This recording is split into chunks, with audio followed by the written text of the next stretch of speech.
Big boss मराठीमध्ये game पलटी कार्यक्रम झालेला आहे.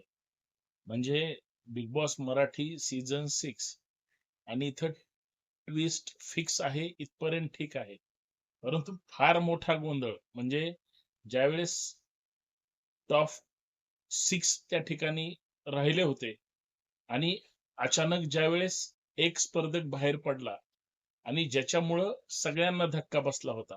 कारण एकदम तिथंच ती रेवा बाजूला जाणं किंवा एकंदरीत सगळ्यांना धक्का बसणं, काही जणांना रडायला येणं, हे जरी फिक्स असलं, तरी दीपाली सय्यदच्या बाबतीत मात्र टॉप 5 मध्येच तिला बाहेर पडावं लागणं, हे खरं तर त्या जागी अनुश्री 100% बाहेर पडू शकते असते.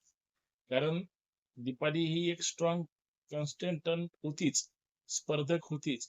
परंतु तिला बाहेर काढण्यासाठी कदाचित म्हणजे अनुश्रीला आतमध्ये ठेवण्यासाठी हा जर काही खेळ झाला असेल पडद्यामागून, मला मात्र संशय येतोय. कारण याच्यात 2 गोष्टी आहेत. दीपाली सय्यद जर चांगली खेळत होती आणि अनुश्री निव्वळ बोगस गिरी करत होती.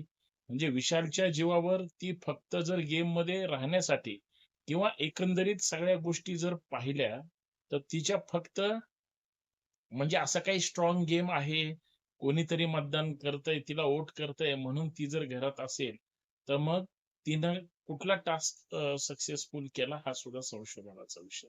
आणि दीपाली सय्यदवर अन्याय का झाला? कारण फायनल पर्यंत जर टॉप 5 मध्ये ती येत असेल, तर दीपाली सय्यद मग त्या जागेवर विशाल पण जाऊ शकत होता. विशालनी तर मागे कांडच केलेलं होतं. किंवा राकेश बापट सुद्धा बाहेर पडू शकत होता. राकेश बापटचा असा कुठला गेम होता, जेणेकरून राकेश बापट थांबला आणि त्याला सुद्धा कॉन्फिडन्स नव्हता, की मी गेममध्ये शेवटपर्यंत राहील. म्हणजे याचा अर्थ आहे, की बिग बॉस जरी स्क्रिप्टेड शो जरी असला, तरी कोणाला ठेवायचं आणि कोणाला काढायचं, हे पूर्ण प्लॅनिंगनुसार पडद्यामागूनच्या ज्या हालचाली होतात, त्याच्यात दीपाली सय्यदचा जाणीवपूर्वक बळी दिला. अन्यथा अनुश्री टॉप 5 मध्ये तिथंच बाद झाली असती. ती 4 मध्ये पुढे गेली सुद्धा नसती. हा माझा अंदाज आहे आणि मी फर्स्ट डे पासून हा शो पाहतोय. मला एवढं तर माहिती आहे, की कोण म्हणजे त्या ताकदीचं आहे. दीपाली का ताकदीची आहे? काही जण म्हणतील, की दीपालीचा गेम दिसत नव्हता किंवा दीपाली सगळ्यांना सांभाळून घेत होती. ते घर आहे आणि घरामध्ये प्रत्येकाची एक भूमिका आहे. जर मध्ये राखी सावंतने कितीही वाभाडे काढले, घरामध्ये धिंगाणा केला, तरी सुद्धा ज्या पेशन्सने दीपाली खेळली, तशी अनुश्री खेळली. अनुश्रीच्या विरोधात जर बोललं गेलं असतं किंवा राकेशच्या बाबतीमध्ये, तर हे लोकं गेम सोडून जायला तयार होते.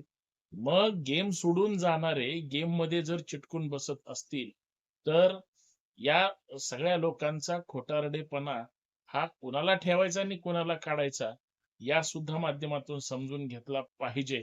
मी टॉप 6 पासून आता ह्या चर्चा क्रमशः करणार आहे.